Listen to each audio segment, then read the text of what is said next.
All right, everybody, welcome to the Fantasy Football Buff channel, the channel dedicated to the genius that is Dynasty Fantasy Football. Welcome. If you're new to the channel, first of all, welcome. I do not know what Noah is on, but it is a party out here, guys.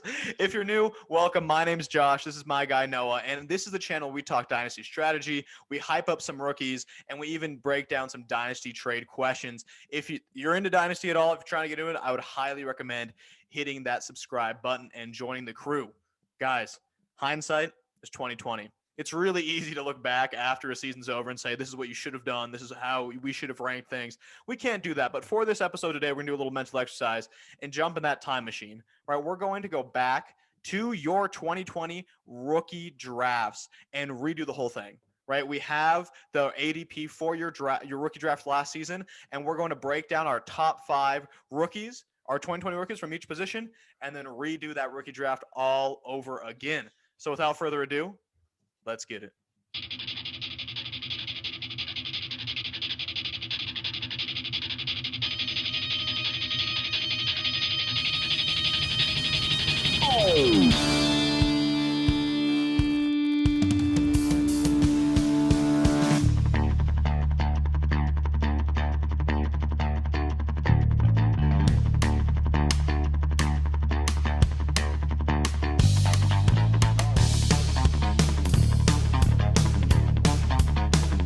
Again, everybody, welcome. If you're new to the channel, do not forget to hit that subscribe button. We are growing at an unprecedented pace. I'd like to think that we are the fastest growing Dynasty channel on YouTube. I don't know if that's true. I'm sure the producers in the back can go in and look that up. But we must be, right? We have to be. I love the movement. Guys, like we've always talked about, Dynasty. We can't be the slowest growing group. No way. The slowest growing page. So we're definitely not the worst, but yeah. Got to be up towards top 5. Dude, and you want to talk about things that are growing quickly. That is our Discord group, right? Our Discord channel is exploding, man. We went from, we got another like 20 to 30 people practically overnight. It's literally just a Discord channel that's free to enter, guys, where we're always talking about Dynasty Fantasy Football trades. It's just a group of guys that are talking football. It's a great time. I'll put the link in the bio because we want all of you to join us. All right. That being said, let's get to what we're here for. And we are here today to evaluate the season of these 2020 rookies, right? How do they do? It was a weird season, man. COVID hit. They didn't get a lot of practice in training camp. There's a lot of weird injuries. There was a lot of weird movement before the season happened. I remember from a redraft perspective, everyone was getting excited about Clyde Edwards-Helaire, getting excited about Jonathan Taylor, but they're, Damian Williams and Marlon Mack, they're really going to cap their upside. And then both of them are not playing in 2020, and the whole season itself was just crazy. But that all being said, let's start with running backs, right? I went ahead and found some ADP for your 2020 rookie drafts, and I'm not sure how your draft in particular went, but we have the ADP here in front of us. So I'm going to start by reading through the top 10 rookie running backs that were drafted in 2020. Right, so I'll read them off real quick. As we all know, Clyde Edwards-Helaire went off first in most drafts. Jonathan Taylor went second. J.K. Dobbins went third. DeAndre Swift went fourth. Cam Akers went fifth. Zach Moss sixth. Antonio Gibson seventh. A.J. Dillon eighth. Keyshawn Vaughn 9 and Darrington Evans 10. All right, so that's the top 10 running backs that were taken. A couple names that weren't mentioned, of course. James Robinson was not even drafted, but someone that we'll be talking about a little bit down here. Noah, let's kick it off, man. Who is your top 2020 rookie running back, man? If you could go back in that time machine and you needed a running back at the start of your rookie draft, who would you be taking first? Well, I took a running back really early, actually with my second pick in the draft. I went Saquon with the 1.02 in the startup, and then I went with the 2.09. I went Clyde Edwards-Helaire. And I think in hindsight, the pick would have been Jonathan Taylor. I hate to say it, especially to you, but I do think he is, and it's a combination of what he does as a prospect with that offensive line. Yeah, absolutely. I mean, and I knew that. I was like, man, Jonathan Taylor on that offensive line is literally him going from Wisconsin, who is traditionally has a top 12 offensive line in college football, I mean, when Russell Wilson was playing there, they did the averages that, they do the averages, like average starting offensive lineman for Wisconsin. And dude, they were over like 6'5", 300 pounds. Like it's unbelievable. The corn fed guys that they get up there. It's really astonishing. So I think Jonathan Taylor has to be one, just because of his ability, his way to find the groove in that offense, and his home run hitting ability is what makes him so scary. But he can run in between the tackles. I wouldn't say he's the most lethal guy out of the backfield in terms of catching passes and whatnot, but he's capable of doing it. Oh yeah. And so I think that just the situation, the fact that they're not the Colts are not trying to throw the ball 60 times a game. They're like, we want to run the ball. I think the only, if I have to say there's a downside to Jonathan Taylor, it has to be Nyheim Hines just taking a lot of that third down role. But honestly, you got to be okay with that, because when I own a top running back, I'm okay, especially with a Jonathan Taylor type of workload. I'm okay with them, giving away a little PPR value to a different running back, because it, in the long run, could keep them healthier. Absolutely. In theory. Absolutely. Guys, again, if you're new to the channel, welcome. If you're new, please hit that subscribe button. If you're new, you probably don't know that I love Jonathan Taylor. That Jonathan Taylor might be my favorite NFL player. He's someone that I am considering getting a left ass cheek tattoo of his face because of how much I love Jonathan Taylor. And I love hearing you talk about him in such great noise, because it's just true, man. It's a combination, like you said, of college production and physical ability, why he would have been my running back one. He is he finished third in rushing yards, right, as a rookie, right, where he kind of had this up and down season. He was second in the league in carries of 15 plus yards. Like you said, that home run hitting ability, as soon as he gets open, man, it's hard to catch him. He's fast, man. My guy is fast.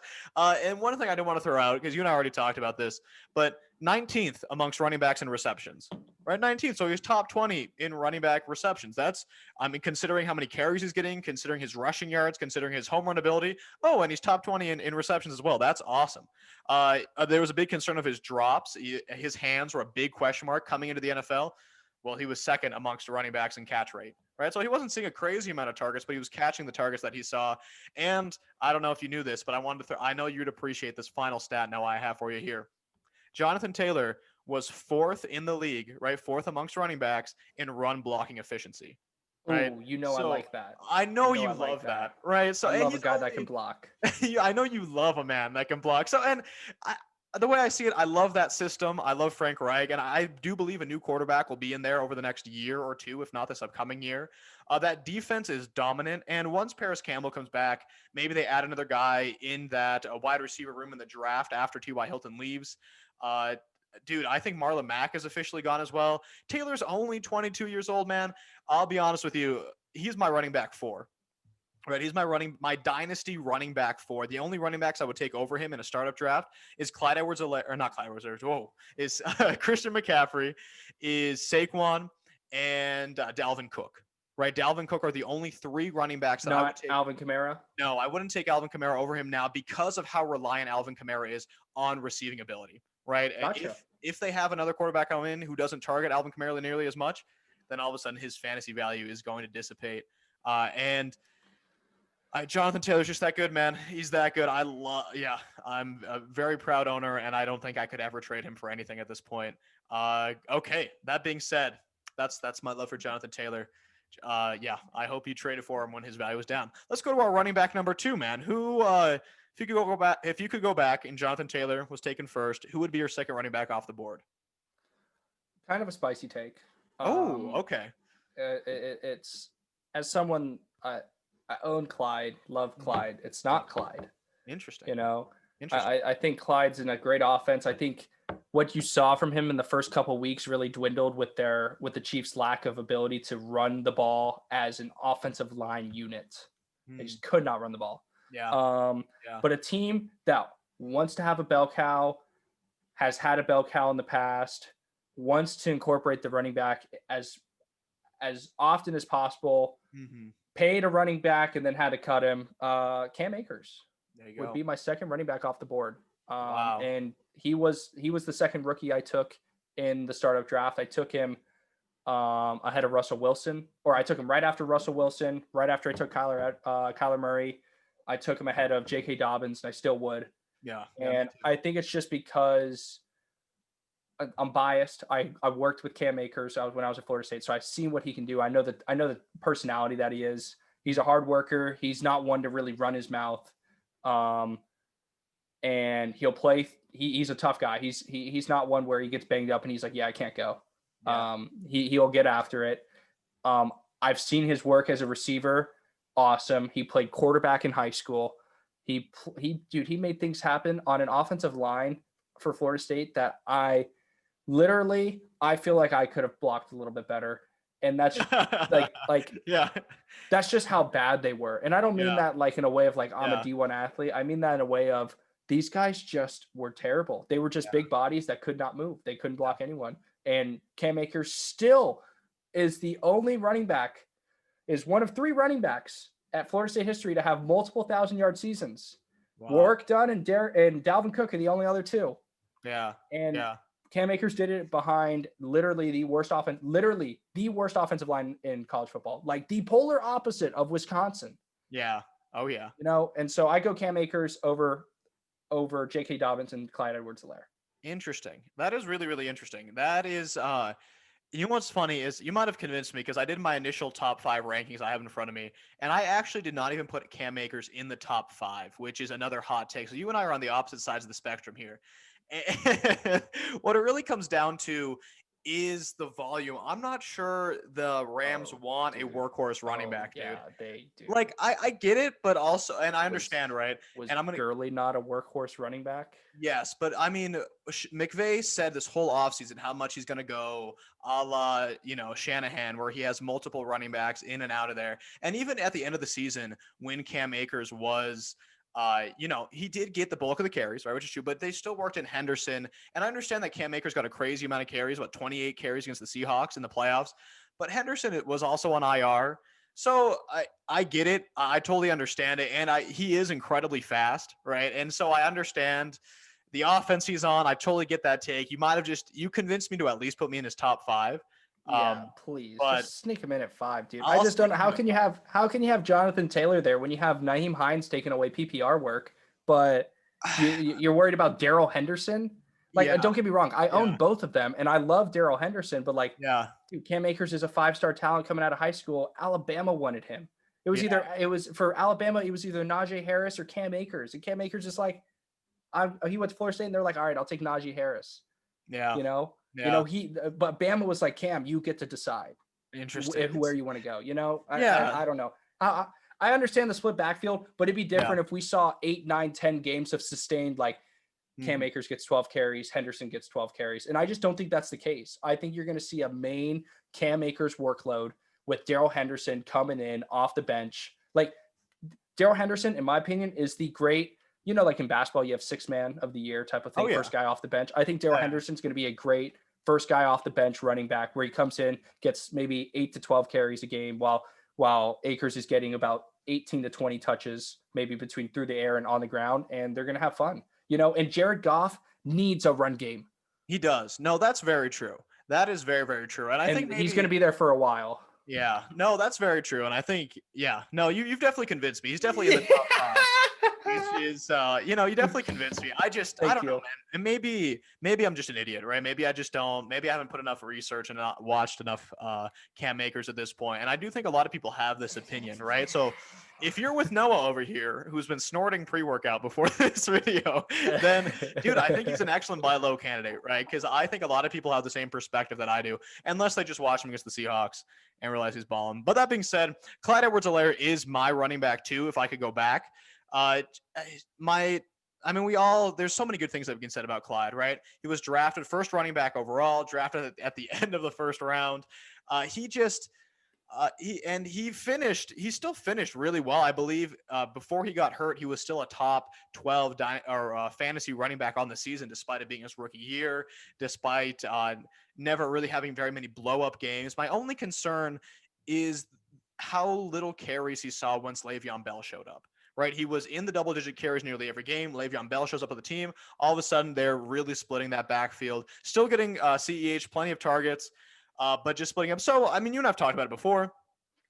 Andy Reid has an extensive history of producing fantasy viable running backs. He's on an amazing offense. Patrick Mahomes wanted him on this offense. We've all heard the stories. Le'Veon Bell, who knows if he'll be here with the team next season. Damian Williams will come back, and I do believe that Damian Williams is still a guy. He's just not going to be a full workhorse running back, which I don't really think he's built for that, right? Maybe he is. I don't know. You're the Clyde owner, and I'm just going to put it this way, right? I think he'll be great in 2-3 years from now. I do think he'll reach that point eventually. The Chiefs weren't able to run the ball this year, which was great if you're Patrick Mahomes, right? If you're the Patrick Mahomes owner. But I do believe clearly he's my running back too, so I believe in his future. I understand the downside as well. What are your thoughts here on Clyde, man? You're the owner. For Clyde is my number 4 running back. Oh shit! The two and that's not it's not a knock on Clyde. Okay. It's just how good I think the other top 3 are.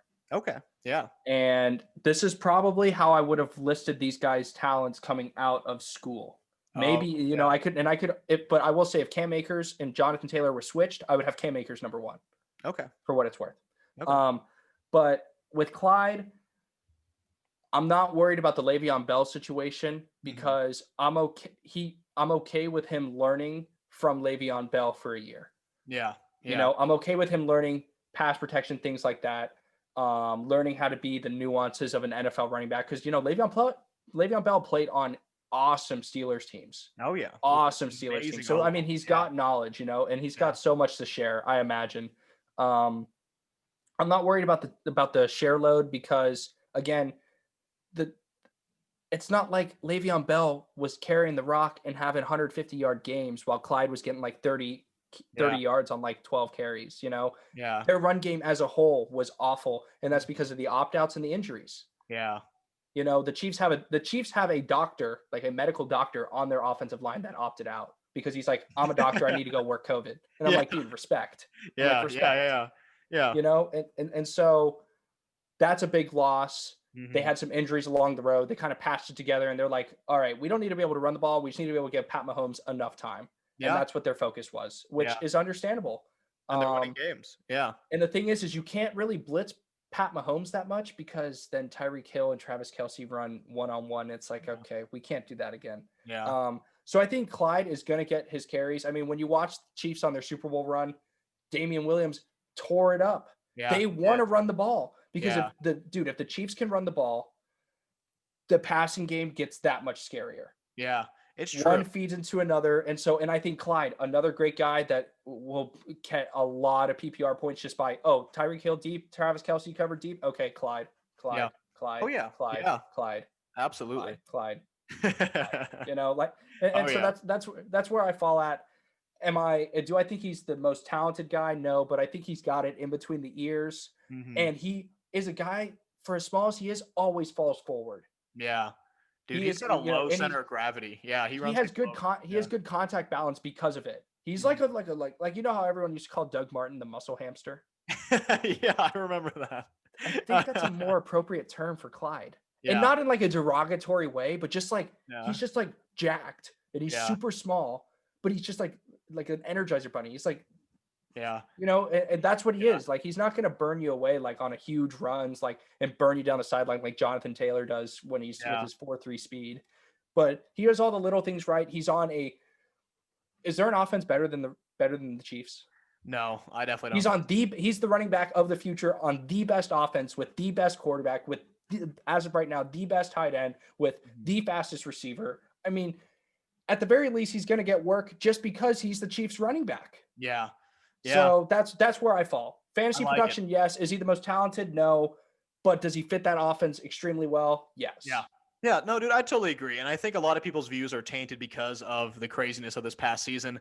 But just to sum it up perfectly of my perspective and exactly what you said on CEH, his average defenders in the box was 6.5 this past season, right? 6.5 average defenders in the box. That's 62nd in the league, right? That in the sense for 62nd for most or least. 62nd. So first place would be the most. So 62nd is like almost the least, pretty much. Like, the point I'm trying to make is there were rarely people in the box when he had the ball. And why do you think that is?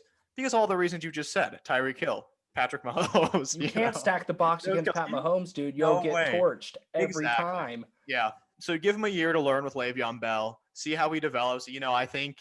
I don't really think that Damian Williams will take away that much work. And he is my running back 2 of this class. Yeah, that's where I put him because of the offense. I think next year what you're going to see is you're going to see a 50-50 workload between Clyde and Damian. And then because Damian's going to be on that 1-year contract still, essentially. Yeah. And pretty much whoever ends the year healthy is who's going to get to ride through the playoffs. And hopefully that's just Clyde. Is that truly what it comes down to as a running back, Yeah. But and if they're both healthy, then it will be Clyde or whoever the better running back is, which I think will be Clyde.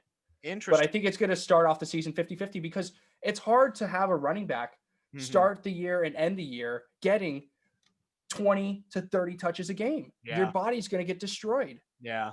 Yeah. You got to have a little bit of balance. So I think it's smart for teams to be able to start 50-50. And then by the end of the year, you really pick who your bell cow is going to be. Yeah, absolutely, man. Again, he's only 21 years old, right? And he's a first-round pick. So he has that 5th-year option with the Chiefs. So he's going to be there for a while.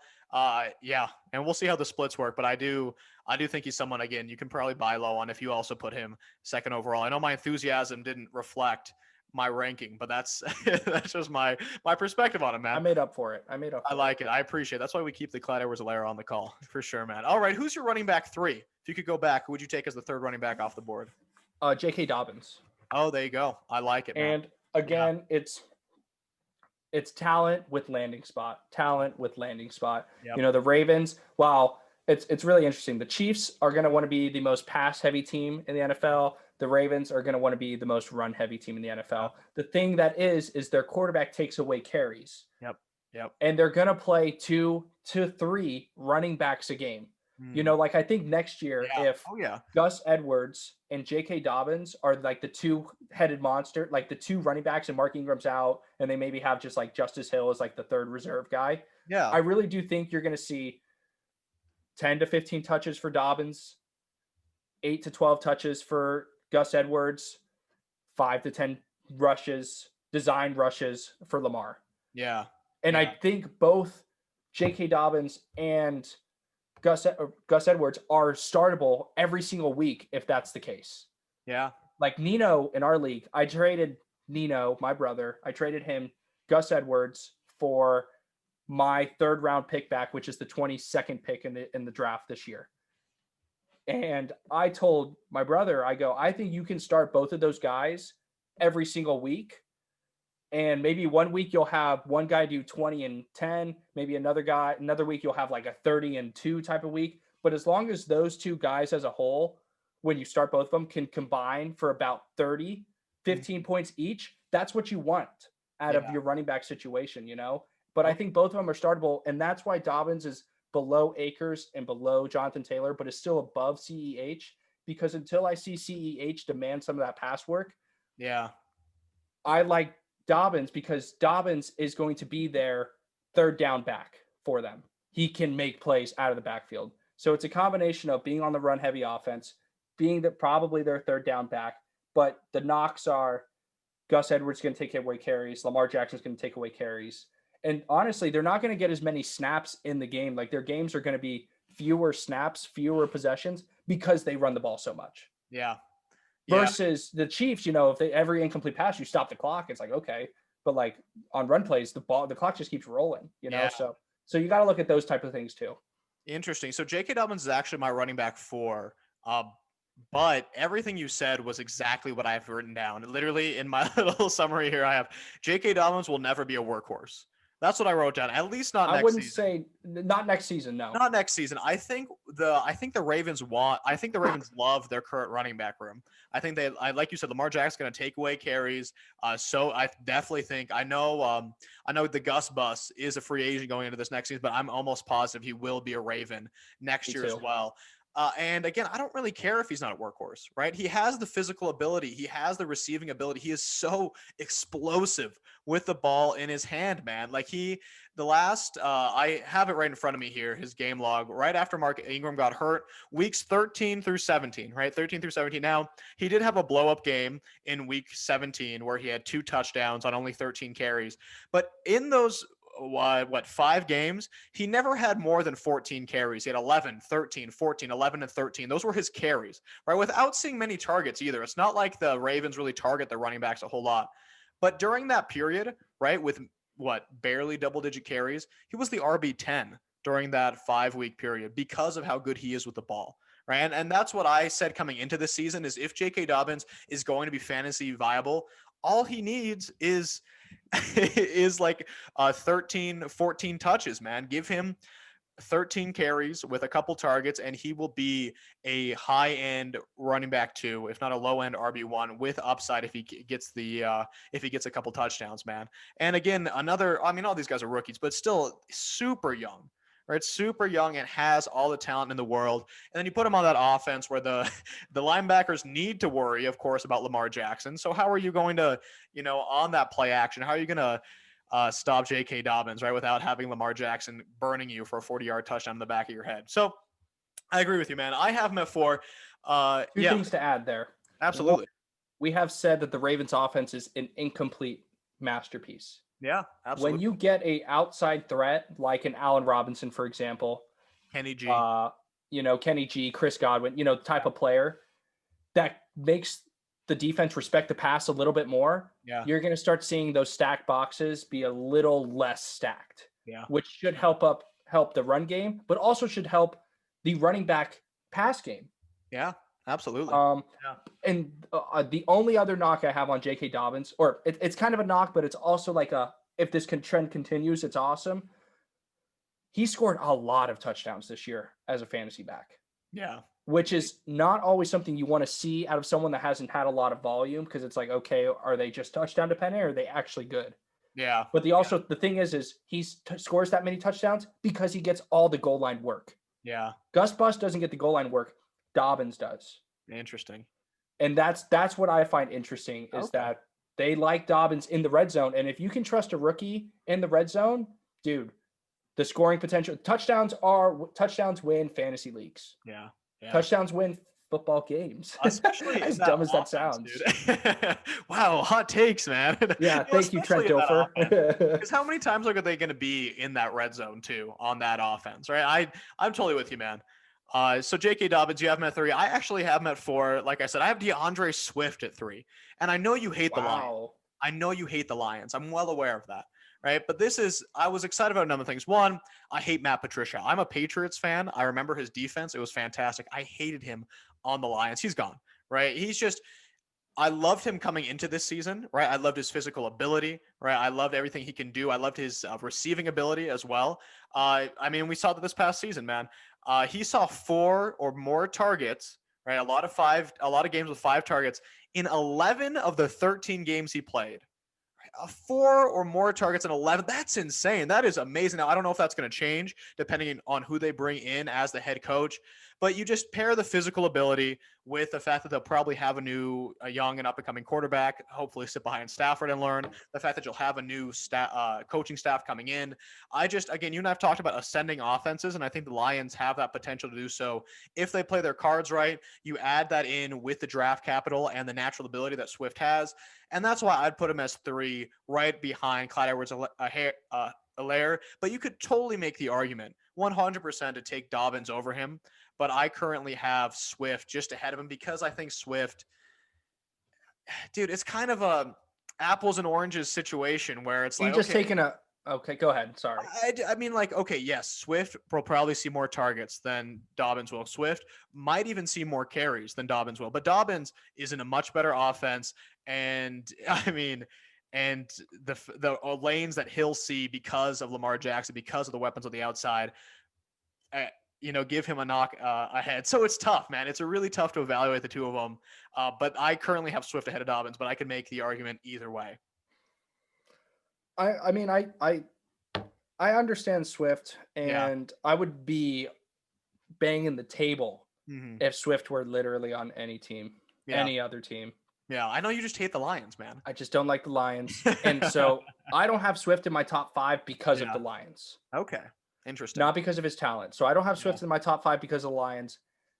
But I now have kind of a little asterisk by it because depends on who they're bringing in.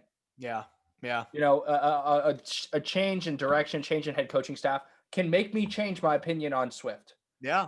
Yeah. So man, that's why I actually think, Swift, I think come draft day, I think Swift is a guy that you might be able to target. If you really want him and you're running back needy and the top running backs went early in the draft and there's only receivers left really at the end of the first round that are worth taking. Which is exactly you're like, dude, which is what's going to happen. Yeah. And then you're like, man, I kind of need a running back. And Swift is on maybe a running back needy team, or you send something and like a pick, like maybe a later second round pick. And you're like, hey, I'll give you this and this for Swift. And some guy might jump or you're like at the 1.09, 1.07, 8. And you're like, hey, you can have this pick for Swift. Yeah. And some guy who might be a draft junkie like myself might be like, oh yeah, I'll do it. And then you get Swift. You get Swift on a brand new team, essentially, in my opinion. So yeah, and that's why I have him at 3, man. This ranking of him at 3 is talent over everything, right? That's what it is. It is talent. Yeah, totally. Yeah. That dude, I love it, man. We'll totally see how it plays out. I'm excited to see who they bring in. I'm optimistic. I just love watching him play. He is a beast. All right, man. Who is your 5th and final for our little rankings running back right here? Antonio Gibson. Let's go. I don't even have anything to preface it. It's just the fact that I do too. He's my 5th as well. The way Washington talked about him before the season, the way they utilized him when he got there, the fact that he's learning a new position and is still balling. I like a bigger receiver, a guy that plays running back that has played receiver before. Because they understand the nuances of catching the ball, catching and running, things of that nature. They're not just like, yeah, I'm gonna juke and run him over, dude. They're like they have some finesse to them. They do when the ball's not in their hands. Yeah, you can almost think of running backs like this. Yeah, running backs are like point guards, or running backs are like James Harden. Sometimes they're only good when they have the ball in their hands. Yeah, but sometimes I want a Klay Thompson. I want a guy that doesn't even dribble and puts up 35 points for my basketball team just because he catches the ball and scores. Yeah. Oh, yeah. You get my analogy? Yeah. And I think Antonio Gibson is not Klay Thompson, but is a Klay Thompson-like player where he can run you over. Klay Thompson can take you to the hoop. Yeah. Klay Thompson can also just run around a little bit, get the ball in the corner, and shoot the 3. He will make you look. The ball won't even touch the ground. It'll go straight from his hands through the hoop, and that's the only time it's touching the ground. Yeah. So that's why I like Antonio Gibson. They love him. I don't think he's going to be the sole back. I think they're going to, honestly, if Gus Edwards leaves, that would be a great offense for him to go join. Him and Gus Edwards would make a fantastic combo. Yeah. Oh, yeah. Even a Leonard Fournette. Interesting. Would make a fantastic combo there. Just where Leonard Fournette's going to be your, dude, I'm taking it to the rack. They're going to dribble, take you one-on-one. But then you got Antonio Gibson, who's like, dude, I'll just be Klay Thompson. I'll go out there, and you can have both of them on the field, and you can motion and Gibson out like they do with McCaffrey. You can motion Gibson out, and you can use him as a receiver. Yeah. So that's why I like him. I like the versatility of him at the position. I think his longevity at the position, barring any crazy injuries like ACLs and things like that, where it's repeated, nag him. And I like Washington. Dude, Washington made the playoffs this year. Yeah. They should have been the last team in that division to make the playoffs. Yep. And obviously Dallas probably would have if Dak stays healthy and whatnot. Yeah. But also Dallas's defense was a liability, but Washington made the playoffs. They're a team that's moving forward. They have an identity. They love their coach, and their coach loves Antonio Gibson. He does. Dude, you spoke everything that I was about to say, man. You really did. You read my mind. It's beautiful, man. Antonio Gibson. Bring up Klay Thompson? No, actually I wasn't. No, man. Antonio, I'll just put it this way. Antonio Gibson, weeks 1 through 12, prior to his injury, was the running back 5 on the season. Right? On that terrible offense, as a rookie, right behind that very mediocre offensive line. Now, he did have a 36-point game against Dallas, so that will boost your overall ranking. And he also did score 11 touchdowns during that 12-week period. So that's a lot. That's almost a touchdown per game. So that will boost your fantasy ranking, of course. But he scored those touchdowns to get there, right? It wasn't just luck. He didn't fall into there. He wasn't getting a lot of carries. He wasn't getting a lot of snaps. He's that good. I think people forget how much of a physical specimen Antonio Gibson is. Dude, he's huge. He's huge, man. He's taller than Jonathan Taylor. He's heavier than Jonathan Taylor. And he ran the same speed in the 40 as JT did, dude. Like he has better hands. And has way better hands. I mean, he was playing wide receiver at Memphis, right? Like, what are they feeding their running backs? First of all, anyways, Memphis RBU, man. I'm telling you right now. Anyways, that all being said, I'm not sure what the Washington football team is going to do this offseason. Like you said, they're an ascending team. They have a great coach, the coach who loves Antonio Gibson. And I mean, you pair this ascending team with a talent over everything mentality, and he deserves to be on this list, right? He definitely deserves to be on this list. I actually, prior to you making your fire arguments, I had him ranked over Cam Akers, and maybe that had to do with my disrespect of Cam Akers or just my love for Antonio Gibson. I don't know. You could make an argument either way. But guys, those are our top 5. If we were to redo our running backs, that's who we would go. Man, this was already intense, dude. We still have wide receiver and quarterback to get through. This is gonna be a party. Strap in, boys. It's gonna be a good time. Honorable mentions and ladies and ladies. Yeah, man. It's funny. Got to give the love to the ladies. Absolutely, man. If we had our one subscriber who's not a dude, we appreciate you. Absolutely. Quick honorable mention: a guy who barely missed the list was James Robinson. A guy who I've loved on all offseason, a guy who is about to take off. I really do think him and Urban Meyer might be a dream made. Mono Ema. Yeah. I really do think they're a pair made in heaven. Hey, dude, don't fall too in love with the Jags over here, man. Dude, my team is going to become the Jacksonville Jaguars pretty much, because I'm going to end up with Lawrence, Chark, and then I'm going to somehow overpay and get Robinson. Yeah. Yes, you're gonna end up coming out here, and we're gonna go to a Jags game. I live 30 minutes away from the stadium, so you're gonna be like, dude, I want to see my players, and then they're gonna get their asses whooped. And be like, yeah, dude, that's the Jags. I'm so excited for the Jags to make all these moves and finish 4-12. It's gonna be great to watch. Anyways, James Robinson, I get shouted out. He just barely missed the list.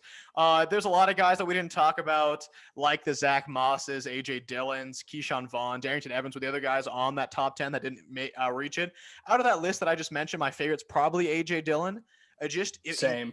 Just in case Aaron Jones doesn't come back to the Packers, which is a very real possibility. I mean, people forgot that A.J. Dillon was a second round pick. I will say I was livid when AJ Dillon got took where he was. Oh, me too. Because I watched AJ Dillon play at FSU. I was on the sideline for the game. The dude is huge. He's a beast. And he's got quick feet. Yeah, he's a beast. Do you remember that picture of his quads early in the offseason where everyone's like, oh my God, dude, he's just so big. Yeah, I really do think that LaFleur left the Titans and he wanted his own Derrick Henry. I really do think. Oh, totally. Like, oh, dude, we want a Derrick Henry. It's such a dynamic that very few teams have. Yeah. And this is kind of funny to think of it. What's his name? I just blanked. Who?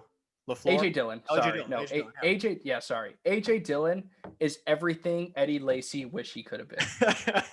If Eddie Lacy could just have, cut down on the hamburgers just a little bit. Right, just a little bit, man. He could have been AJ Dillon. One too many Twinkies, bro. One too many Twinkies. Kills you, man. It absolutely kills you. All right, man. Let's move on to the wide receivers. I'm going to quickly go through the wide receiver ADP for the rankings they had prior to your 2020 rookie draft, and it was CeeDee Lamb as the first wide receiver off the board, Jerry Jeudy as the second, Henry Ruggs as the third, T. Higgins as the fourth, Justin Jefferson as the fifth wide receiver off the board, Brandon Ayuk sixth, Jalen Reagor seventh, Micheal Pittman Jr. the eighth, Laviska Shenault ninth, and Denzel Mims at 10. Will you re-say that, like the top four? Oh, yeah. No, sorry, T. Higgins. Yeah, it was Lamb, Never mind. Ruggs, Higgins. Lamb, perfect. All right. Jeudy, Ruggs, Higgins, then Jefferson. I got my list now. Jefferson, Ayuk, Reagor, Pittman, Shenault, and Mims. Let's kick it off, man. I think if we don't have we're in the same boat, bro. I mean, I own CeeDee Lamb, and we're still in the same boat, bro. Yeah. Justin Jefferson is just too good. He is. Come on. We don't really even have to say much here. I mean, we will, but we don't have to say much. We will. So just because we have to, because he's that good.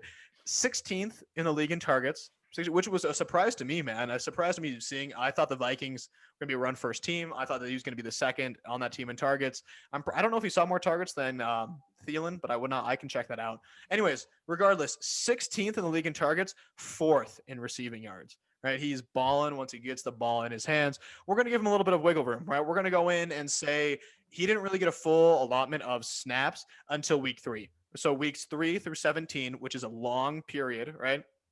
So wide receiver 24. Sorry, wide receiver 4. Wide receiver 4 in fantasy, dude. He is 20. He just turned 22.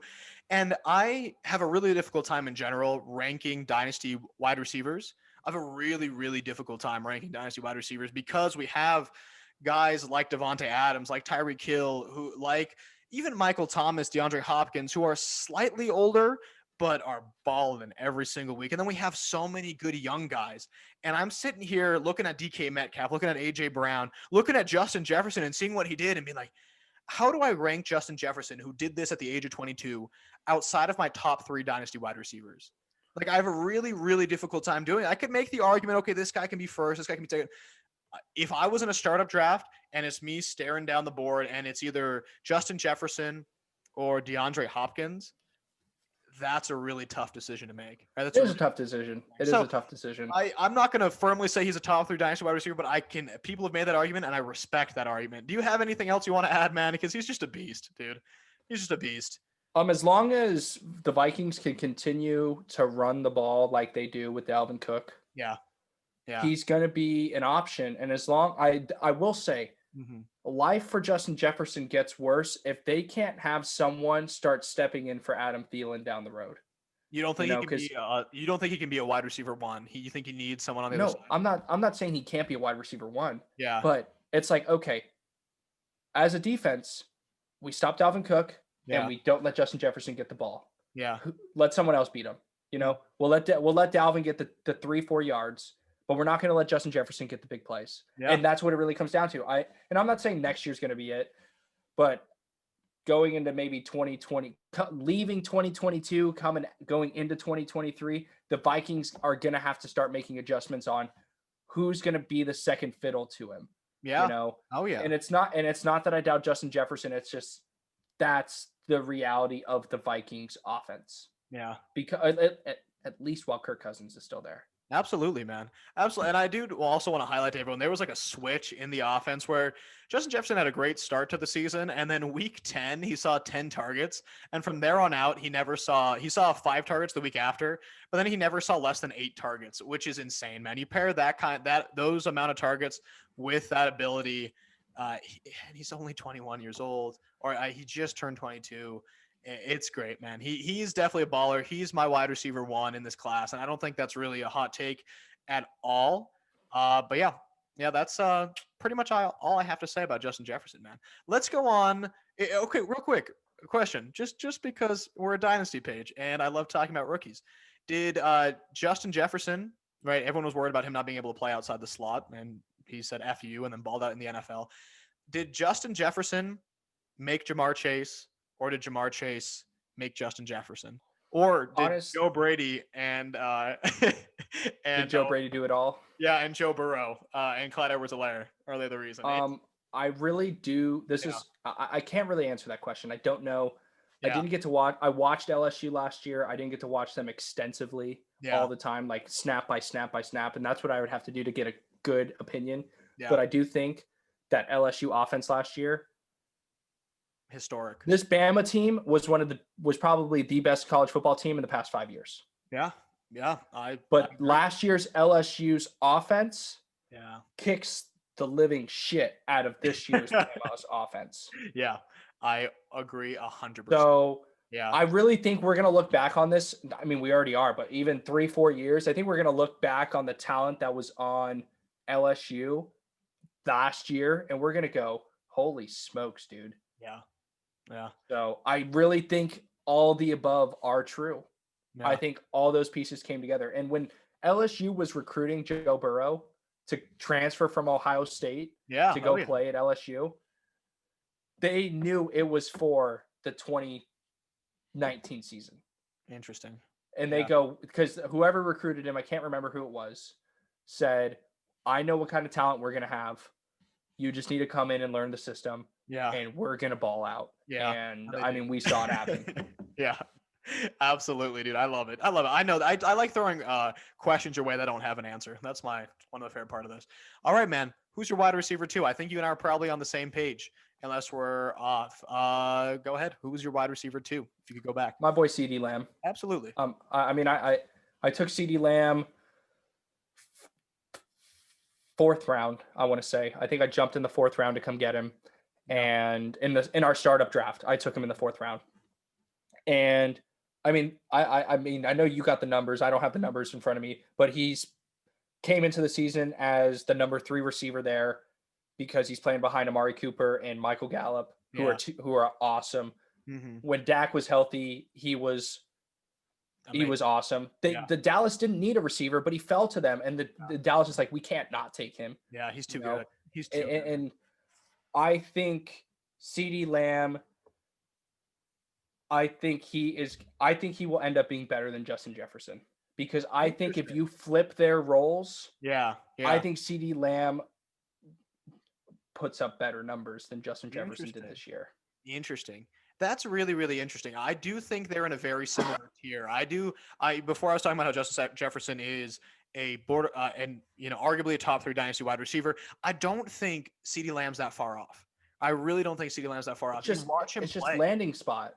Yeah, but even like he was the wide receiver 11 weeks 1 through 5 with Dak, right? His first 5 games, awesome. Dude, his first 5 games as an NFL player, right? He comes into the NFL. Who cares about COVID? Who cares that it's first season? He was the wide receiver 11. He's that good. He's only going to continue to get better.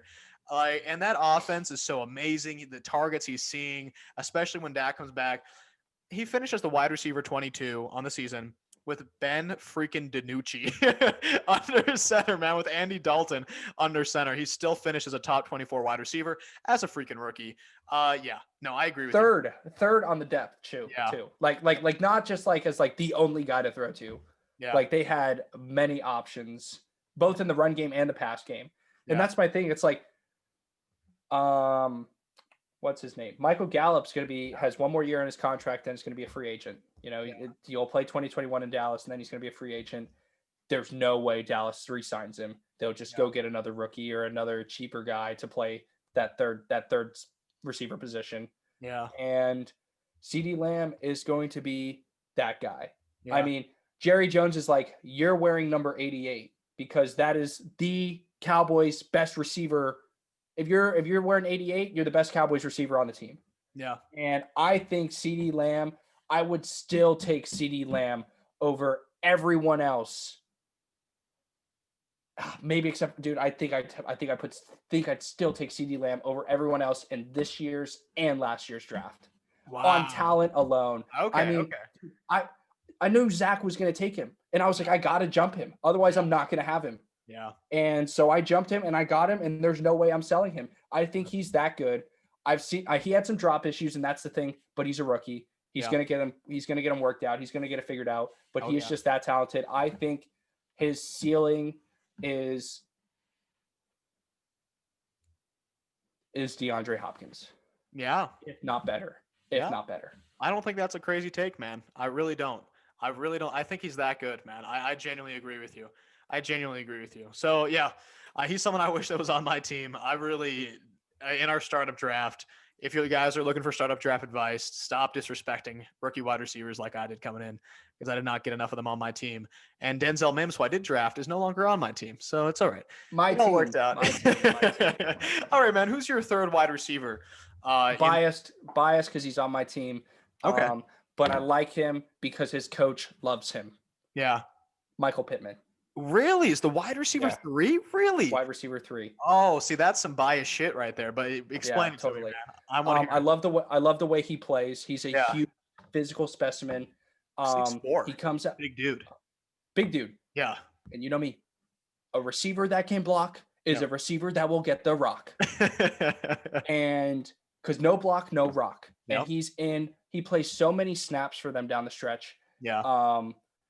And he is in my biggest thing I hate, and I think it's so predictable when offenses do this, but they have to because the receivers are liabilities in the run game. When receivers that are good have to leave the field for a run play and then come back in the next play, to me, it just screams, okay, they're running the ball. Yeah. And then the guy comes back in. It's like, okay, they're probably passing, but with Micheal Pittman, he's literally like a tight end, a skinny tight end build that can run. I mean, I love the way that Frank Reich talks about him in terms of pre-draft and like what they're getting out of him. Yeah. I think he's just I do think he's that good. I mean, his dad was a Super Bowl running back for the Bucs back in the day, 2002, 2003. So he has the genes. I mean, I hate that I'm saying this out loud. I don't even want to say it out loud. Oh man, it drives me bonkers. But you have to. Sometimes you got to look at schools like Ohio State produces good players. Yeah. Because they get good players and they coach them up. Mm-hmm. Same thing with Alabama. Same thing with Clemson. Yep. But sometimes there are schools that get good players, like Texas. Yeah. That get good players that don't get coached up, that get to the NFL and they ball out. Yeah. You know, it's not a product of them not being good in college. It's just a product of where they went. Yeah. Sucks. And I think even sometimes you can even throw Notre Dame into the equation when it comes to skill guys. Yeah, for sure. They produce those O linemen, but like they don't ever get. I don't like Ian Book, the quarterback for Notre Dame. I don't like him. I don't think he's good. He's terrible, miserable, atrocious. No, he's not that bad. But he's just a classic college quarterback. Nothing more, nothing less. Okay. And so I like Micheal Pittman coming out of USC. I think his best playing days are way ahead of him. I think he's a player that continues to get better as he learns how to use his big body against DBs. Yeah. Yeah, man. Let's not forget that he started the season injured, right? Again, in a season that he barely had a training camp, as all these rookies did. And let's not forget that he has that Colts offensive line is amazing, and that Phillip Rivers will likely be replaced with an actual competent quarterback down the road. So I do like the upside. I've talked very highly about him before, and I'm from Utah, man. I went to the University of Utah. I watched Pittman murder us in those Pac-12 games. Murder, dude. And so and that was against a really good Utah defense. The best Utah defense in the history of Utah. Yeah, it's true. No, it's very true. And I love to see all our DBs do well right now in the NFL. But, dude, I agree with you, man. But I don't have him as high as you do. I have T. Higgins at number 3. T. Higgins, I had to put at number 3. Yeah, understandable. And I think dude, he's such a beast, man. He's such a beast. He was taken with the very first pick of the second round. So he's pretty much a first-round pick at that point.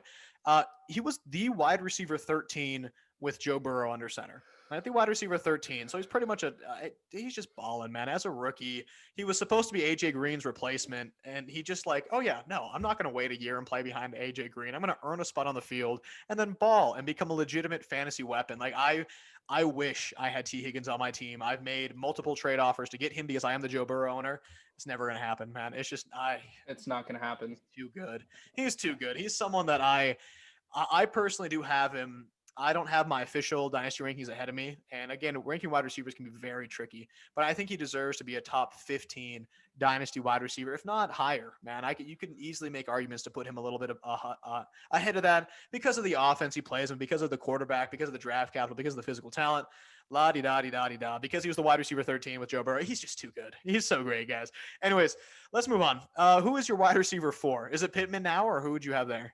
No, I had Jefferson 1, CeeDee 2, Pittman 3. Okay. And kind of a spicy take because he didn't really do a whole lot last year, but his outlook going forward is unbelievable due to the hire they just made. Laviska Shenault. Oh, yeah. Would be, if going back on it. Yeah. He is literally Urban Meyer's wet dream going to Jacksonville. Yeah. I think the usage that he's going to get is going to be similar to the usage that Curtis Samuel got when he was at Ohio State. I think Laviska Shenault is going to be the kind of guy where he's a mix. He can do Ezekiel Elliott type things that Zeke did at Ohio State, while also, dude, he's like a mix of like Percy Harvin. He's like an NFL Percy Harvin for Urban Meyer, and he just fits what they want to do. He is like, if Antonio Gibson is the running back version of like a receiver going to running back, like the receiver equivalent is Laviska Shenault. Yeah. And I had to be honest with him because, you know, I was with y'all. I was with you and Zach, you know, last week. And I told him, I was like, dude, I'm going to try to snipe Shenault and other people are going to, but I'm telling you, don't trade him because you will look back on it. Like he traded Antonio Gibson which blew my mind. Yeah. But you did get a haul for him, but I told him don't trade Shenault. Yeah. You will regret trading Shenault. Yeah. The only way you trade Shenault is if you're getting like CeeDee Lamb, which I'm not going to do. So just hold on. I just think he fits what Urban Meyer wants to do, first and foremost. I think he's going to be an awesome. I mean, the thing is if the Jags don't really bring in another like big running back, like they just add depth behind James Robinson, I think Shenault actually ends up picking up maybe 4 to 6 carries a game between jet sweeps, motioning it out of the backfield, running options type of thing, screen passes, different things. And dude, he can block. Yeah. If you can block, you will get the rock. I don't know how many times I got to say it, man. Like he doesn't have to leave the field. And I mean, he's slippery, but still like he's slippery and you got to worry about him going left and right. And he's someone that could maul you going over you. So it's like, oh God, here he comes again. Baller at Colorado. Again, another guy that just played at a terrible school, but was obviously their best player while he was there. Oh yeah. Dude, again, taking the words out of my mouth, man. He is a beast. I didn't have him at 4, but he definitely deserves to be in that category. And someone that I think, I'll say this, right? I just paid a lot to get DJ Chark, right? I sent you a very early second round pick in Denzel Mims, which we'll see how that plays out, but for DJ Chark, which is a haul, right? That's a haul. I think you can pay much less to get Laviska Shenault. And I don't know if the gap between their future fantasy production is that far off. Right, I hate to tell you this. I think Shenault produces more because I think he will get more touches and targets. Yeah, it's entirely possible. I think Chark could end up scoring more touchdowns, but that's so game dependent. I think the actual he'll have more receiving yards. I think he'll probably have more receiving yards, but probably Yeah. So I think it'll balance out and it'll kind of come down to touchdowns. But I mean, those two are the studs moving forward. Yeah. And if you do think, I mean, if you agree with Noah, guys, that Shenault should be taken over Chark, you can get him for much cheaper, right? And get him before Trevor Lawrence. We all know Trevor Lawrence is going to the Jags, but once Urban Meyer officially starts working there and officially gets Trevor Lawrence under center, the hype's going to be too crazy, right? You buy him now when you have the chance. My wide receiver 4 is actually Jerry Jeudy. Right? It's actually Jerry Jeudy, and this is another situation where it's talent over everything, man. Talent over everything. He's just so good. His routes are just so crispy. Such a fun player to watch. And I need to throw him out here because he was second in the league amongst wide receivers in unrealized air yards. Right now, I don't fully understand what unrealized air yards mean, but from what I do understand, it's when he was there, he was open, and the quarterback could not get him the ball. Right. And he was second in the league in that category. And that leads me to the second point, that he was 107th amongst wide receivers in target accuracy. How pathetic is that, man? Like, how many wide receivers in the league and you're 107th? I don't know who the quarterback for the Broncos will be. And I know Jeudy was really hit or miss this past season. But he's someone I do think has the talent to bounce back. And he's someone I think can still produce even when Courtland Sutton's back on the field because of the talent. Yeah, hit me with it, man. Are you personally concerned about his drop issues? No, I think it's the same with CeeDee Lamb, right? Where you're a rookie, your targets are inconsistent to begin with. And I think that's something that with confidence and with time, that will stop being an issue. But I don't know. Yeah. I agree. I agree. I wouldn't be too worried about it either because he didn't show drop issues in college. Yeah. But yeah, we'll see, man. We'll definitely see. It's another situation where I just have to believe in the talent. And if you look at the talent, I do think it will overcome that situation with Drew Lock under center. And then my wide receiver 5, if I could go back, is Micheal Pittman Jr., someone who can make the argument to be a little bit higher as well. I who clearly like him, but not as much as you do. And you do have him on your team, and you're a huge fan. So who is your Dynasty wide receiver rookie, 2020 rookie at the 5th spot? Well, dude, I mean, only doing a top 5 is so rude. Especially here at wide receiver, man. It's so deep. Like, it's so between deep. Brandon Ayuk, like guys that are not on my list. Brandon Ayuk, Denzel Mims, Jerry Jeudy's not on my list. Interesting. Which is just like, dude, astonishing. Like, like it's crazy. Even a guy like who's that receiver for the Bears? Darnell Mooney. That played well down the stretch, dude. Like there's just so many different little fun guys that are. I have an honorable mentions list, like Chase Claypool, who I think is looking. Oh yeah, Chase Claypool doesn't. I'm not a huge dude. Chase Claypool has been tainted by, I think, the Steelers locker room, and I think Juju is terrible for that team. I think the TikTok thing has gone way blown out of proportion. Yeah. And it just took over their heads. And until I see Claypool like not being on TikTok later after they get their beat by the Browns, you go, oh, well, the Browns are going to get clapped next weekend. It's like, dude, you're saying that while you're watching them on TV. Yeah. You need it because you just got beat by them. Yeah. Stay in your lane, bro. Yeah, so absolutely. I hate to that dropped him off for me. Yeah. But number 5 for me is T. Higgins, and you said it all right perfectly. Yeah. That's why when I had you repeat the top 4, because I was trying to remember, and then you said T. Higgins. Yeah, it's T. Higgins. Yeah. Was a stud at Clemson. People knocked him the same way they knocked DK Metcalf. Oh, well, he can't run the 3-cone. He can't do the agilities. It's like, dude, shut up. Yeah, he is. Yeah, shut up. Too good, dude. Yeah. I mean, he was the number 1 receiver. Him and Justin Ross were the 1-2 receivers for Trevor Lawrence. Yeah. For at least 2 years. Yeah. You know, and if there's one thing Clemson knows how to pump out, it's receivers. And want to know why? It's because before Dabo's, do you know what Dabo Swinney's job was before he was the head coach at Clemson? That is an excellent question. I have no idea, dude. He was the receivers coach at Clemson. They promoted him from being the receivers coach to the head coach. That explains a lot. That explains a lot, man. That's why you'll see them get awesome receivers, because their head coach is like, yeah, I'm the receivers guy. Yeah. Yeah. Which also helps you get the DBs guy. Like, that's why, dude, Clemson is just, I mean, I love Clemson. I think they're such a fun team. I mean, they're just so much fun. But yeah, so T. Higgins for me comes from a great school, produced, has the build, has the NFL. I mean, his catch radius is unreal. It is. And can run good enough routes. Yeah. Yeah, man. I really do think the comp of them sitting there being like, well, let's just get a younger AJ Green, right? And I think that's a great example. Well, and that's another thing, dude. AJ Green has so much here to teach him.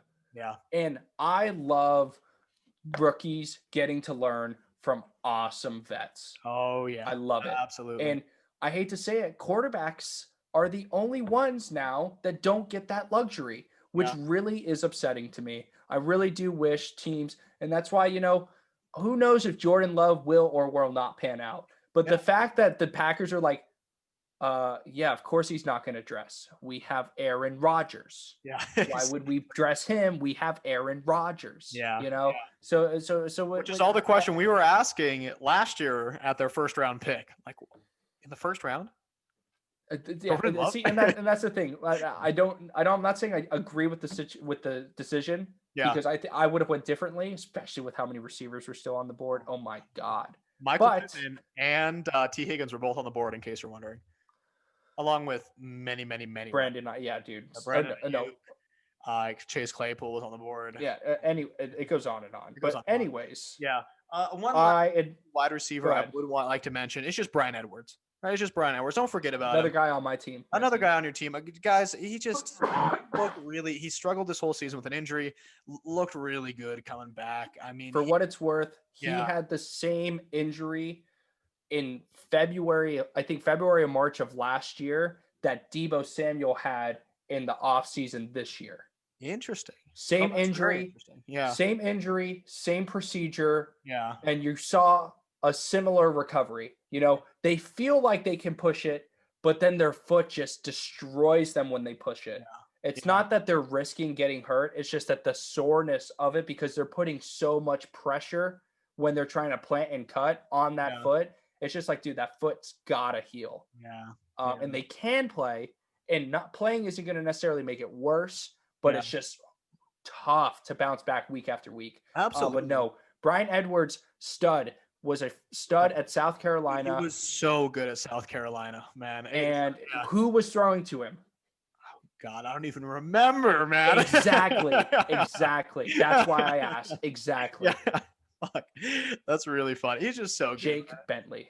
Oh, that's good. This dude, 6'3", right? 212 pounds. Like, he's just a big dude. He has the build of a legit wide receiver one. And I don't know what they're going to do with that quarterback situation in Vegas, but you pair, with Waller on the other end, with Ruggs opening up the field. Like, it's just, and John Gruden, who I do believe in. I like John Gruden as a head coach. So we'll see. He's definitely a post-type sleeper, man. Someone even in redraft will be looking at and be like, oh, man. And he got drafted in the third. Wow. Are you good? Are you done? Are you dying? Okay. I don't think so. I just had to ask myself if I'm done, dude. Jeez. Third round pick. Got drafted in the third round. Yeah. And that was with the injury. Yeah. I think he would have been a top 40 pick without the injury. Yeah. I believe it, man. He is that good. All right, guys, let's wrap up wide receivers there. Dude, I'm sweating, man. I need a glass of water. Need some orange slices because we need to pick it up one last notch to wrap it all up with the quarterbacks. Right now, this quarterback class was incredibly deep, and we saw a lot of great rookie quarterbacks come onto the screen here. But there's really only top 5 guys I really want to talk about today, and that ADP was Joe Burrow, Tua, Justin Herbert, Jordan Love, and Jalen Hurts. Right, those were the top 5 quarterbacks taken most likely in your rookie draft. And I think we'll probably see eye to eye on most of these just because of how the season went. And I think it's pretty clear that Justin Herbert has to be the quarterback one of this group. Are you on the same page here? Yeah, Herbert's one, has the best weapons, getting a new coach, balled out, has the running backs, has the receivers, has a defense if they're healthy. Yeah. It just, dude, has the arm. He's a rookie and finished as the quarterback 6 on the year in fantasy as a rookie. Like, he broke the rookie passing touchdowns record, which was awesome to see. He was 4th in pass attempts, which always helps. He was 6th in money throws, which I don't really know how a player profiler calculates that, but 6th in the league amongst quarterbacks. He was 9th amongst quarterbacks in true passer rating, 9th in pressured completion percentage, which is a stat that I love to look at when it comes to young rookie quarterbacks. Like, what are they doing with the ball when a linebacker or a D end is in their face about to ruin their career? What are they doing with it? It was 9th in pressure completion percentage. And a fun, man, love it, top 10. And he was 5th in the league amongst quarterbacks in red zone carries. That's beautiful. You'd love to see that. You'd love to see a quarterback who's occasionally getting a carry in the red zone. It really helps. I think he had 5 rushing touchdowns, which totally boosts the value on that front. So I don't think there's really any question. The question that should be asked amongst the people, your startup drafts happening, how high are you taking Justin Herbert in 2 quarterback leagues, right? Like, you can make the argument that he's in the same tier as Deshaun Watson. Right, I know Deshaun Watson's a little bit more proven. I think Justin Herbert has better weapons and is younger, right, and doesn't have the contract yet. But arguments can be made, man. Where would you have him? I think I would take him.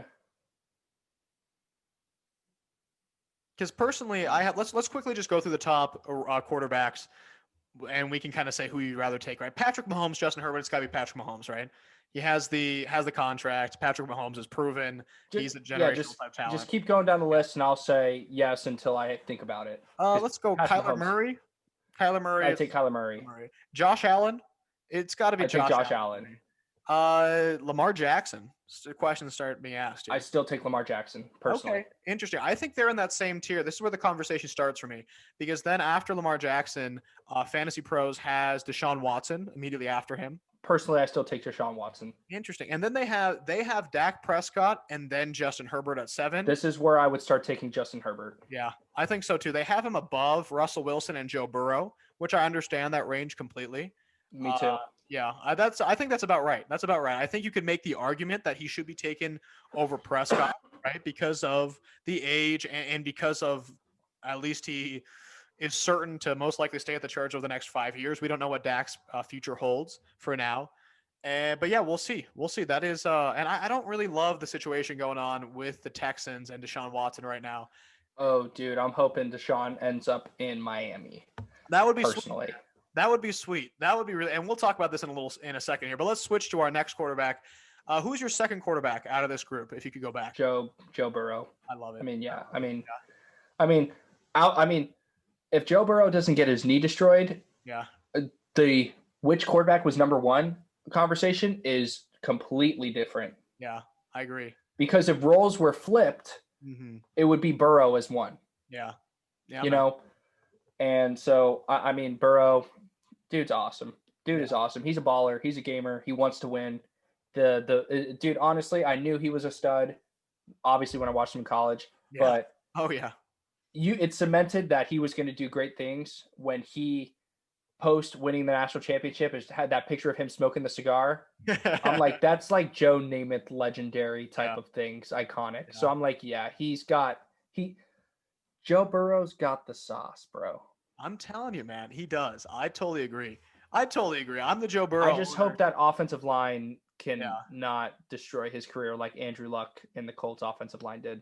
Yeah. I'm really hoping that they do bolster that offensive line over the next year, over this offseason especially. That's what I want to see. As the Joe Burrow owner, he was the quarterback 15 in fantasy prior to the injury, 9th in accuracy ranking, and dude, he just looked so good on the field, man. The passes he was making, and he did have 10 red zone carries, which, I mean, Herbert was 5th in red zone carries, and he had 20 throughout the season. So Joe Burrow had 10 less and played 6 less games. So I don't know what the math adds up there, but the point I'm trying to make is he had a decent amount of carries in the red zone, which again is just a little icing on the cake there. He's incredibly smart, right? He's incredibly talented. He's a true leader. I really do believe in his talent. When you and I make the comp of, or at least I really do believe that Joe Burrow's ceiling is Aaron Rodgers-esque. Right, I really do believe if he can come back from this injury, if they can improve that offensive line because of the draft capital they put in him, and because of the weapons he has around, and because of his talent, I do believe that he can be a similar quarterback to Aaron Rodgers. Right, I know those are big shoes to put him in, but that's what I believe his future is. I mean, I've got a lot of trade offers this past week for Joe Burrow, and I was talking with Trey, who's in our league, and Trey reached out to me, who needs a quarterback badly. Reached out to me and said, "Hey man, what do you want for Joe Burrow?" And I told him, I said, I cannot sell Joe Burrow for anything less than a first-round pick and a wide receiver piece, right? So I asked him, I said, hey, man, I'll give you Joe Burrow and Zach Moss, right? Because I know he's a Zach Moss guy. He needs running backs. He has Devin Singletary. I'll give you Joe Burrow and Zach Moss for your first-round pick, which is the 106, by the way, which in a 2-quarterback league, that could be like a Jamar Chase, Devonta Smith. That could be a high-tier wide receiver. And I asked for Deontay Johnson. Right, Deontay Johnson, who is in his second year, looks great with the Steelers. All right, so I'm asking for a high first-round pick and arguably a top 28, top 25 dynasty wide receiver, depending on your perspective, on Johnson for Burrow and an dynasty RB3 kind of thing. That's what the value I wanted for him. And Trey thought about it, didn't end up making the trade, made a trade elsewhere. But that's what I demanded for Burrow, because that's what I'm expecting him to be down the road, man. And for everyone out there who are doubting him, don't forget that Deshaun Watson, who was deemed a rushing quarterback coming to the NFL, he tore his ACL his rookie year. And now look at him, man. Like, no one is even talking about his ACL tear 3-4 years down the road. And I think Joe Burrow is going to be in that exact same boat. So I believe in Joe Burrow. I'm happy he's on my team, and I don't think I can trade him until he's healthy and back at him. And this is where it gets interesting. Because you and I were just talking about this before. Who is the quarterback 3 here? Right? I think by default, does it have to be Tua? Like, nothing in my life has to be by default. Dude. Well, I mean, by default, Jordan Love had to make my top 5 list because I was running out of quarterbacks to talk about. But who is because Tua, right? Tank for Tua. Do you remember that a year ago? Right now, what a roller coaster of a season, right? He was 2nd in accuracy ranking amongst quarterbacks, right? So he was, according to Player Profiler. So, I mean, he wasn't bad when he was throwing the ball. It's just like the whole situation was so weird, man. I do firmly believe that the Dolphins would have made the playoffs if they never would have played Tua. I do firmly believe that, right? Yeah, I was talking to my brother about that. I genuinely believe that, and I believe he is someone who needs to come in and develop, right? Then the Dolphins are claiming they might trade him. They're unhappy with him after the partial rookie season he played. I don't really think that's fair. He's only 22 and a rookie, so I just don't know, man. What are your thoughts here on Tua? You talk me through this process because he's someone I have a really hard time ranking and analyzing. It has in redraft. It has or in dynasty and startup leagues, whatever it may be. It has to be Tua because the quarterback he's competing against is Ryan Fitzpatrick, who is going to be either retiring or probably moving on to a different team. Yeah. More than likely. Yeah. But I think, and the only reason you can't put Jalen Hurts above him is because you got the Carson Wentz fiasco going on in Philadelphia. Oh yeah. You know? Yeah. Which is unfortunate, but you also have to remember Tua is the one that took over Jalen Hurts' job in Alabama. Was it the right move? I don't know. I think I like Jalen Hurts more because the only thing that bothers me about Jalen Hurts is some of his footwork. Okay, interesting. As a guy that played quarterback, some of his footwork bothers me, but I also just think it's just the lack of refinement at the quarterback position. Okay, yeah. And he can turn the ball over a lot, but the thing that I don't mind about that is this is talking about Jalen Hurts. Yeah. Jalen Hurts is never phased when he turns the ball over. I mean, like he is always like stone cold killer all the time. Yeah. That is built like a running back, honestly. Yeah. I have a hard time evaluating Alabama players as a whole. Yeah. Because they play on such stacked teams. Yeah. And SEC defenses are 1,000% not what they used to be. Yeah. At all. And Alabama, without a doubt, had the best receiving core. In terms of depth, over the last 5 years, has had the best depth at the receiving position. Oh, dude. And that includes OJ Howard. Yeah, man. And then even you think about over the past, 2 years between Jerry Jeudy, Devonta Smith, Jalen Waddle, Henry Ruggs.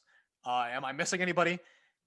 Those are the big. I mean, Calvin Ridley was pretty recent. Yeah, exactly, man. I totally agree with you. And I love that you transitioned this into Jalen Hurts as well, because I would have hands down had him as the quarterback 3 if it wasn't for the Carson Wentz situation, right? If they were both named the starter of their team, I would have Hurts over Tua here. It's tough because Hurts ran in the 95th percentile in the 40-yard dash. Of course, man, he's incredibly fast. He had 18, 11, and 9 carries in his first 3 games as a starter. If Carson Wentz was gone, I wouldn't even be having this conversation. It would be Hurts, then Tua. I just don't know what the Eagles will do because there isn't an out of Carson Wentz's contract until next season. It's just so much money. It's just so much money. So I don't know if they can get someone to trade him the way Wentz has been playing. I personally think that Doug Peterson getting fired means that Carson Wentz is probably more likely to return. I don't really understand this. I don't follow the Eagles that closely, but I don't know. Anyways, that is my understanding of it as well. Yeah. So because I think Peterson wanted to be like, let's get rid of Wentz. Let's see what we can do. We'll work around the cap and we'll go from there. And I think the Eagles were like, nah, it's not going to come. It's not going to work out that way. Sorry, dude. Money talks. Yeah, money talks. So the conclusion I want to make with Tua at least is he's still the quarterback 3 here, but I would not be surprised if and this is terrible analysis, but I just don't know. Right, I would not be surprised if he goes aggressively either way. If next season Fitzmagic, you're right. That is terrible analysis. Terrible analysis. But I also see another situation where he comes back next season, has the full offseason, Fitzmagic's gone, and he doesn't click. Right, and he doesn't click. So I know that's terrible analysis, but I'm not going to lie to you guys and pretend that I know because I just don't, man. I don't know what I would do if I was the Tua owner. Probably hold. This is my thing on Tua. Yeah. And I would actually really like to buy Tua low if I could. Okay. Yeah. Tua, do you remember his injury? Yeah. It was not pretty, man. Dislocated his hip. Yeah, not pretty. Like, yeah. The hip is a ball and socket joint, and it went like that. Essentially, I don't know which direction, if it went forward, backwards, left, or right, but it went out.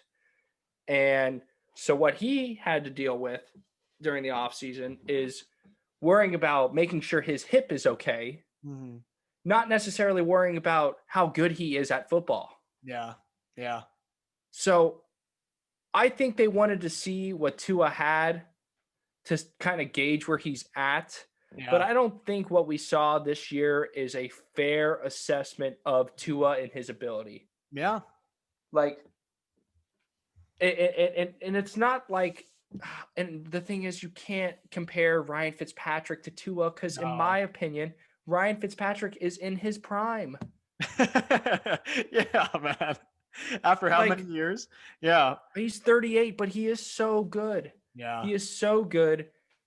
And I think him and Tua, I think that it looks like to me they have a great relationship because Ryan Fitzpatrick I have a friend that worked with the Dolphins over training camp, and he said Ryan Fitzpatrick is the nicest guy, but also the funniest guy. You know, and it doesn't surprise me. You know, you can't have that many kids and not be nice, you know? Yeah.